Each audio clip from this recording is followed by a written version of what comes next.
Vježbanje je najbolje rješenje za kroničnu bol u koljenima. Jačanje mišića nogu štiti koljeno od ozljeda tako što preuzima dio tog opterećenja sa samoga zgloba. Sada ću vam pokazati vježbice koje su dobre za bolove u koljenima.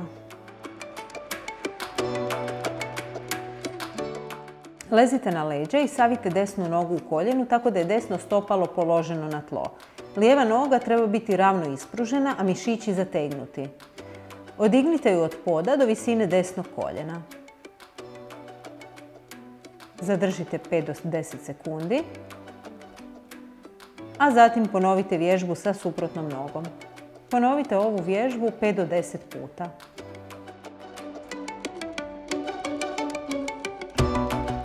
Lezite ispruženi na trbuh. Savite polako nogu u koljenu desne noge, tako da stopalo iste približite što više stražnici.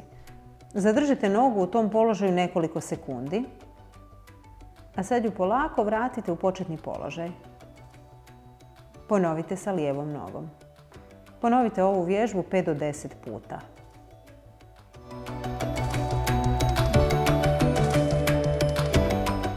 Sjednite udobno na stolicu, ispružite ruke, koljena su savijena, potkoljenice su savijene pod pravim kutem u odnosu na natkoljenice, stopala su čvrsto na podlozi.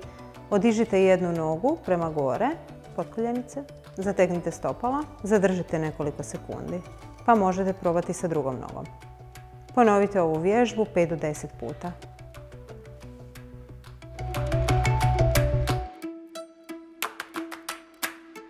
Točka se nalazi između ove velike kosti, medijalnog maleolusa i ahilove tetive, znači točno ovdje u sredini.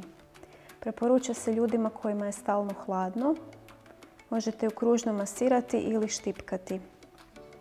To je najbolja točka meridijana bubrega koja jača yang bubrega. Preporučuje se isto tako za dizanje energije u tijelu.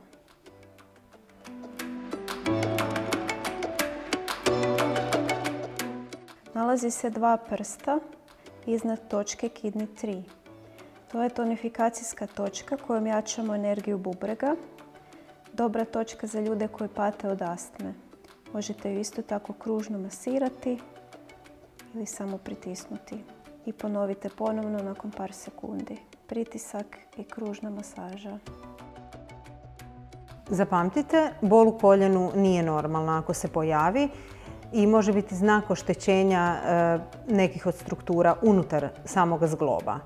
Trebate čim više polagano vježbati ili staviti led na koljena. Ne direktno, nego ga zamotati ili u krpu ili u neko platno i staviti si na koljena.